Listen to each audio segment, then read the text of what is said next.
Hello everyone, welcome to study table. My name is Swati और इस video में हम बात करने वाले हैं Java fundamentals introduction to Java. So basically Java क्या है? जावा एक प्रोग्रामिंग लैंग्वेज है, ये तो हम सबको पता है।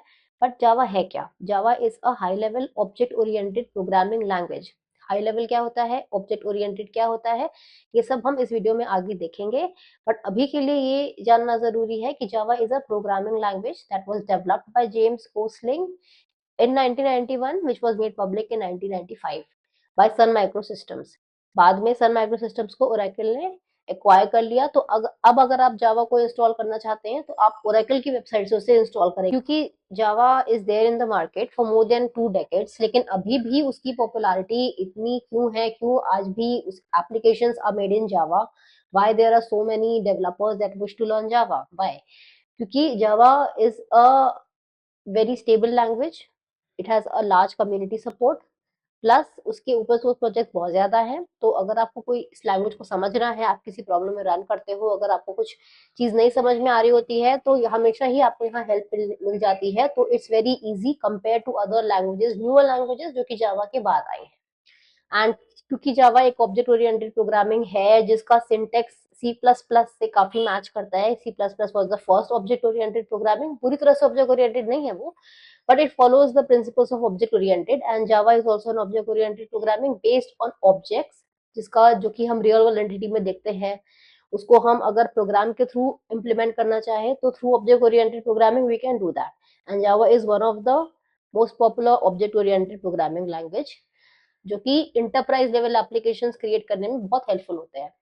एंड इसका कोड बेस भी बहुत स्टेबल रहता है, plus it's a very bendable language if you want to learn to acquire jobs, क्योंकि जॉब मार्केट में इस लैंग्वेज की बहुत ज्यादा डिमांड है। अगर आप किसी भी जॉब की पोर्टल पे जाकर के जावा डेवलपर्स या जावा जॉब्स को सर्च करते हैं तो आपको हमेशा ही जावा की टॉप जॉब्स में हमेशा जावा का नाम होता है। विकिपीडिया में अगर आप सर्च करें तो top 5 languages, Java is always there in the top 5 languages. So अगर हम बाय इंट्रोडक्शन जाए तो जावा क्या है? Java is a high-level object-oriented programming language developed by James Gosling and his team at Sun Microsystems. So, what is high level? So, high level language एक ऐसी programming language है जिसका यूज हम programmes और सॉफ्टवेयर लिखने में use करते हैं जो कि ह्यूमंस और कंप्यूटर्स को समझ में आ सके। हाउ? क्योंकि इसमें we use letters, here we use symbols, here we use phrases, and using these three हम एक ऐसा प्रोग्राम लिखते हैं जिसको कि हम इजिली पढ़ के समझ सकते हैं, and we can computer can also understand that. Okay, so high level language में जब हम कोई प्रोग्राम लिखते हैं तो उसमें एक हाई लेवल ऑफ एब्स्ट्रैक्शन होता है। एब्स्ट्रैक्शन क्या होता है? जैसे कि मान लीजिए आप you are using a cell phone, तो आप सेल फोन के थ्रू मैसेजेस भेज सकते हैं, ईमेल भेज सकते हैं। तो उसके अंदर कैसे काम चल रहा है, किस तरह से वो मैसेज को इंटरप्रेट कर रहा है, कैसे वो काम मैसेज सेंड हो रहा है, अंदर की सारी सॉफ्टवेयर डिटेल्स ये आपको नहीं पता होती। You just use the phone as you get it and you do not worry about the intricate details of the cell phone. So उसको कहते हैं एब्स्ट्रैक्शन, की hiding the important details from the user और सिर्फ user को उतना ही expose करें जितना की उसे जरूरत है। तो ये होता है एब्स्ट्रैक्शन। तो हाई लेवल लैंग्वेज के अंदर में हाई लेवल ऑफ एब्स्ट्रैक्शन होता है। You only do what you want to do with that. और इसमें हम प्रोग्राम्स लिखते हैं जो कि हमें समझ में आता है, कंप्यूटर को अच्छे से समझ में आता है। तो इसका फायदा क्या होता है? इसका ये फायदा होता है कि these programs are easily to understand. तो once you write the code, तो कोई और अगर इस कोड को रिव्यू करना चाहता है तो it's easier for them to understand because it's human readable. Second, portability होती है कि इसको अगर आप किसी दूसरे सिस्टम में, दूसरे कंप्यूटर में रन करना चाहते हो तो there will be no problem, क्योंकि the other system can also understand the program. Okay, so कई तरह की हाई लेवल प्रोग्रामिंग लैंग्वेजेस है। पाइथन है, जावा है, रूबी है, जावास्क्रिप्ट है। They are high level languages which we use and Java is also one of them. So in high level languages का जब हम कोड लिख लेते हैं तो उसको लिखने के बाद what are the ways in which we can execute it? तो there are two ways in which we can execute. Number one is through interpreter and number second is through a compiler. तो interpreter कैसे काम करता है? Interpreter doesn't compile the code. जो code हमने लिखा हुआ है उसको वो कंपाइल नहीं करेगा। जो स्टेप बाय स्टेप हमने कोड लिखा हुआ है उसको one line by line execute करता जाएगा इंटरप्रेटर। और जैसे जैसे एग्जीक्यूट करेगा वैसे वैसे वील गेट द रिजल्ट्स। तो इंटरप्रेटेड लैंग्वेजेस कौन सी है? पाइथन है, जावास्क्रिप्ट है। Okay, then compiler compiled language कौन सी होती है? कंपाइलर क्या होता है? कंपाइलर वो होता है जो कि अगर हम एक प्रोग्राम एक बार लिख लेते हैं in high level language, then that language the code of that program is compiled into a source code और द बाइट कोड। तो वो सोर्स कोड या बाइट कोड ऐसा होता है जो कि मशीन नेटिव होता है, close to the machine language, binary. So अगर उस लैंग्वेज का कंपाइलर उस मशीन के अंदर है, इन केस ऑफ जावा, अगर हम जावा के कोड को कंपाइल करते हैं और उसका एक बाइट कोड आता है, वो byte code can be run on any machine, जिस जिस भी मशीन में जेवीएम या जावा इंस्टॉल्ड होगा, that byte code will run on any machine that has the JVM. Okay, तो this is the gist of high level language. Object oriented programming language, object oriented क्या है, will cover this in the next video, object oriented in detail.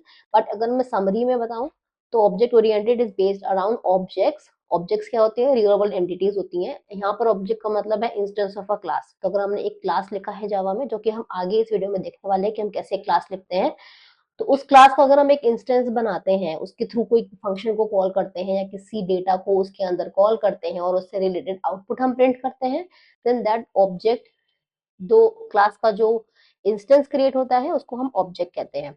तो इसको हम किसी real world entity से compare कर सकते हैं। लेट्स से कि अगर हमें एक कार का example is a very famous example. तो कार का अगर हम एग्जांपल लेकर के उस अपने प्रोग्राम में इसको इम्प्लीमेंट करना चाह रहे हैं, तो we can do that by defining the attributes of the car in our class. तो हम क्लास के अंदर में उसके एट्रीब्यूट्स को डिफाइन कर सकते हैं, उसका नेम, उसका colour, the size, the and functions के through we can call them and execute them.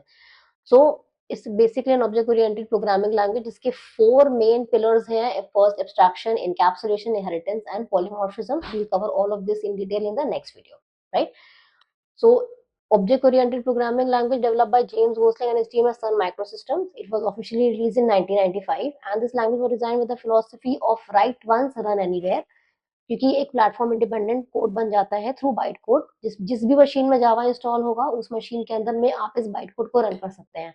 तो ये फिलॉसफी है कि एक जगह लिखो और कहीं पर भी उसे रन कर दो, क्योंकि वो बाइट कोड प्लेटफॉर्म इंडिपेंडेंट बन जाता है। चाहे तुम आज विंडोज में करें, चाहे हम मैक में करें, चाहे हम लिनक्स में करें, अगर उसके अंदर जावा इंस्टॉल्ड है, जेवीएम है, तो वो कोड वहां रन करेगा।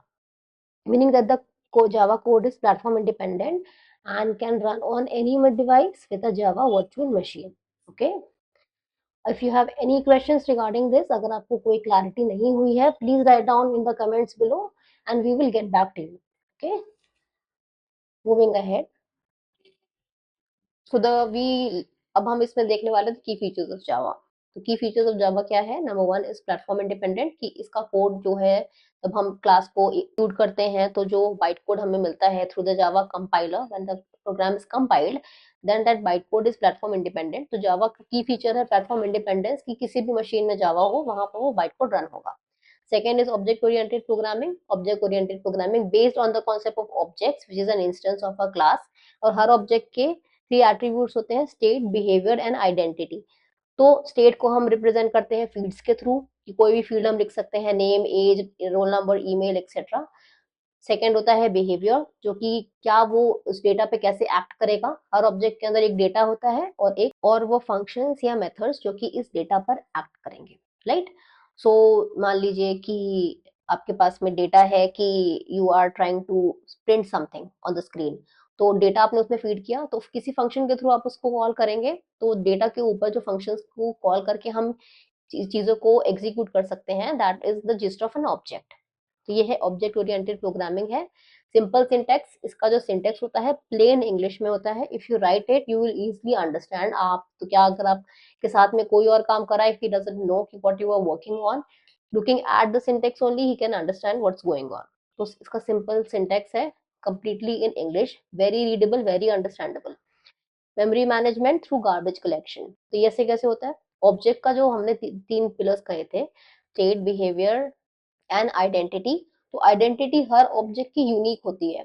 आप जैसे कि हर पर्सन यूनिक होता है, हर चीज की चीज यूनिक होती है, वैसे ही जावा में अगर कोई ऑब्जेक्ट क्रिएट हो रहा है, ऑब्जेक्ट कौन क्या हुआ? Instance of a class. किसी भी क्लास को हम कॉल करके उसके फंक्शंस को एग्जीक्यूट करते हैं, that is an object.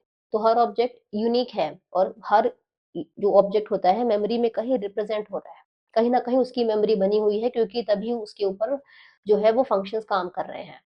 So once that memory is अनरेफरेंस्ड, मतलब कि अगर एक बार उस मेमोरी की जो लोकेशन है उसका कोई रेफरेंस नहीं है, वो किसी को रेफर नहीं कर रही है, वो किसी क्लास को या किसी फंक्शन को जो है उसका कोई कॉल बैक नहीं है, तो उस मेमोरी को क्लीन कर दिया जाएगा थ्रू गार्बेज कलेक्शन। तो this is the heap memory, जो कि अनएलोकेटेड ऑब्जेक्ट्स को मेमोरी में से रिलीज करके उन्हें रिलीज कर देते हैं, right. So the next is multi threading support. तो जावा के अंदर हमें मल्टी थ्रेडिंग प्रोग्राम बनाने का ऑप्शन मिलता है, जहाँ पे एक सिंगल प्रोग्राम जो है अलग अलग पार्ट्स में डिवाइड होता है और हर पार्ट जो है अलग पार्ट ऑफ द प्रोग्राम को रन कर सकता है। तो लेट्स से कि आप मल्टीटास्किंग में क्या होता है, जैसे हम मल्टीटास्किंग का एग्जांपल लें तो एक साथ कई चीजें हम अपने पीसी में कर सकते हैं, कि we can also play a movie, we can listen to music, we can work on a task, we can write something, we can even do some other task if you wish to. So that's a multitasking thing. तो similarly multi threading support में क्या है कि हम एक ऐसा multi threading programme जावा में लिख सकते हैं जिसमें कि हर part of the program will be doing some different task. तो हाउ इज दिस हेल्पफुल, इसका ये हेल्प होता है कि हम जो है मैक्सिमम यूटिलाइजेशन ऑफ रिसोर्सेज करते हैं ऑफ द सिस्टम। पर्टिकुलरली अगर आपके पास मल्टीपल सीपीयूज हैं देन दिस रियली हेल्प्स, क्योंकि वो मल्टी थ्रेडिंग प्रोग्राम जो है ऑप्टिमल यूज करेगा रिसोर्सेज का, और आपका जो प्रोग्राम है एक साथ जो है कई सारी चीजें एक साथ कर सकते हैं। So to achieve multi threading we need java.lang.thread class. उसका यूज करके ही हम एक मल्टी थ्रेडिंग प्रोग्राम लिख सकते हैं। और हर थ्रेड का एक लाइफ साइकिल होता है, जहाँ पे वो एक नया थ्रेड होता है, न्यू थ्रेड, जहाँ पर हम उसे डिक्लेयर करते हैं, फिर वो रनेबल पे आता है, फिर वो रनिंग पे होता है, फिर वो waiting, and then when once the work is done it's dead. तो based on the priority of the thread, वो हम थ्रेड को जो है अलग अलग टाइम पर एग्जीक्यूट होता है उसका जो टास्क होता है। तो जो प्रायोरिटी पहले होती है वो पहले एग्जीक्यूट होता है, जो बाद में होती है वो बाद में एग्जीक्यूट होता है। And to use the multithreading support हमें java.lang.thread क्लास का यूज करना होगा। Only after that we can create a multi-threading class in Java. And last is rich API and libraries. Java जो है हमें काफी सारी लाइब्रेरीज प्रोवाइड करता है जिसका यूज करके हम अपने प्रोग्राम को इजीली लिख सकते हैं, and also the APIs which help us to connect us to different platforms and different frameworks through a Java program. Okay, high performance. The Java just-in-time compiler allows Java to offer better performance comparable to other compiled languages. तो Java का जो JIT compiler है just in time, जो कि जैसे जैसे program execute होता है लाइन बाय लाइन, वैसे वैसे वो उसको कंपाइल करता जाता है to offer a better performance comparable to other compiled languages such as C++. So जैसे interpreted languages are generally slower because they are not executed, वो लाइन बाय लाइन इंटरप्रेट की जाती हैं, तो they are slower than a compiled language. तो Java के case में the JVM helps Java to execute byte code quickly by converting it into a native machine code at runtime. तो जैसे ही program execute होता है रन टाइम में, जो byte code मिलता है वो फटाफट एग्जीक्यूट होता है, क्योंकि वो ऑलरेडी बाइनरी के फॉर्मेट में है which system can easily understand. And तो जहाँ कहीं पर भी हम जेवीएम को यूज करके उस बाइट कोड को very fast we can execute that. तो high performance is a function of Java. Large community and ecosystem. तो जावा के पास एक मासिव डेवलपर कम्युनिटी है, जहाँ पे कई सारे डेवलपर्स हैं जो कि जावा के अंदर काम कर रहे हैं। कई सारे ऐसे जॉब्स पोर्टल्स हैं जो जावा के लिए जॉब्स आज भी काफी सारी होती हैं, और पहले भी जावा की काफी पॉपुलैरिटी थी, और in future it will not go away any time. And a wide range of resources such as tutorials, Java tutorials are there in the market. Documentation, अगर आप जावा के डॉक्यूमेंटेशन को सर्च करना चाहते हैं तो आप जावा की वेबसाइट पे भी या फिर किसी और थर्ड पार्टी की साइट पे भी आपको डॉक्यूमेंटेशन जावा का इजीली मिल सकता है। Framework such as Spring, Hibernate, Java के जो फ्रेमवर्क्स है there are very popular to create a full scale full stack application and an enterprise level too. So Java makes it very easier to find support, solution to problems, and contribute to open source projects. So if you're using Java and if you're learning Java, then your chances to scale higher in the job market, और आपके chances जिसमें कि आप excel करेंगे अपनी field में, that becomes very much high if compared to other languages that are there in the market. So now we'll see how we can create our first application in Java. Now we'll be creating a first application in Java. तो Visual Studio Code है, we'll be opening Visual Studio Code. If you do not have Visual Studio Code, तो यहाँ जाएंगे and to on our browser and we'll type VS Code download या Visual Studio Code download. And यहाँ first link Visual Studio Code है, download Visual Studio Code for and the system that you have. Once you click the link तो आपको यहाँ पे अपने system के हिसाब से ऑप्शन मिल जाएगा and download it accordingly. Once you have downloaded, अगर आप उसको ओपन करेंगे तो this is the interface that you will see. यहाँ पे एक फोल्डर ऑलरेडी क्रिएटेड है, Java fundamentals, and now we will be creating file. We'll name it as hello.java. So to create a Java application, .java extension is very important, तभी system को समझ में आएगा कि ये एक जावा क्लास है। Now यहाँ पे हमें एक क्लास मिल गया hello, तो and यहाँ we'll be now writing int num is equal to 5, any number, right? Now we'll be writing our main class, public static void main, and main class is the main entry point of the application. So any execution of the Java program starts from the main method. So whatever we write in the main method will be executed. अगर आपने बाहर लिखा है तो we have to refer the methods or the functions or the data types in the main method, otherwise they will not be executed. So यहाँ पे हमने num को बाहर लिखा है तो हमें इसे अब कॉल करना होगा। तो how we'll do that? We'll be creating the instance of the class. यहाँ पर हमारा क्लास क्या है? hello. क्लास का नाम है hello. This is our class. So we'll be creating an instance of the class hello h. यहाँ hello h is equal to new hello. तो the new keyword is the instance. तो जैसे हमने यहाँ पे new लिखा तो इस क्लास का इंस्टेंस क्रिएट हो गया which is the object. Okay. Now what we'll do? We'll be calling. Okay, we'll first this is out. Okay, and what we'll do? We'll be printing the number value on our console. How we'll do that? We'll n is sorry not n h, yeah, h is the object which we have created of the class h dot the name that we the number that we have just created, int num. Okay, and one more parenthesis. Yeah, the program is done. We'll save it. Once it's saved, now it's time to execute. इसको हम execute करेंगे and once 5 फिर you can see कि यहाँ पे space नहीं है तो what we'll do कि we will try to add space. ठीक है, save it again and execute. अब आप देखिए, हाँ, now this is the number 5 that is printed. और यहाँ पे if you check that this is the hello.class, this is the class file which is the bytecode file that is created by the Java compiler. तो ये जो class है ये हम किसी और JVM या किसी और जावा मशीन, किसी और मशीन में जिसमें जावा इंस्टॉल में if you want to run it, it will run without any errors. Okay, so this is the gist of how we can create a basic application in Java, and this is how we can create an object in Java through the new keyword by calling the class and creating an instance by the new keyword. So the new keyword creates an object of the class. Okay, so this is all for this video. If you found this useful, do not forget to like, share and subscribe to the channel. Keep learning, keep growing. Thank you very much. See you in the next video.